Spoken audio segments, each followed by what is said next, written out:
Ya, alhamdulillah semuanya berjalan lancar dan semuanya kotak telah sampai di kecamatan. Sudah penghitungan suara sudah selesai tadi sebelum pukul 12. Sebelum pukul 12. Iya. Jadi, ada beberapa rekapan yang belum terkirim di Sirekap gitu. Namun teman-teman sudah merekapnya secara manual, memfotonya secara manual. Iya, karena gini kadang kita menunggu jaringan. Nanti secara otomatis ketika nanti Sirekapnya sudah berfungsi, nanti otomatis akan masuk ke dalam sistem. Di sini ada 96 TPS dan 2 itu ada di TPS Lapas.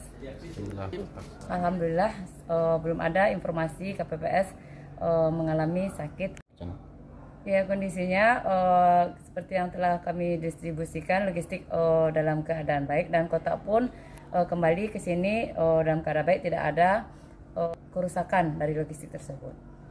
Penghitungan untuk seluruh TPS sudah selesai sebelum pukul 12 siang. 12 siang? Iya. Berarti ada yang sampai pukul 12 siang tadi yang penghitungan aja?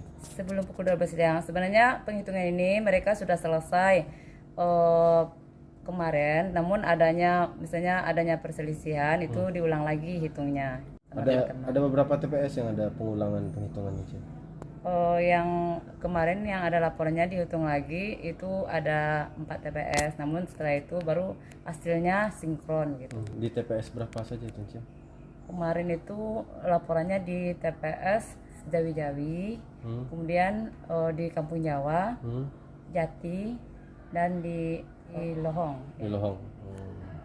Kendalanya mungkin karena teman-teman juga mungkin kelelahan, jadi sehingga waktu itu terjadi tidak sama antara jumlah pengguna hak pilih dengan surat suara sah dan tidak sah, dan jumlah surat suara yang digunakan gitu. Jadi ketika dihitung ulang lagi, alhamdulillah hasilnya sudah ketemu.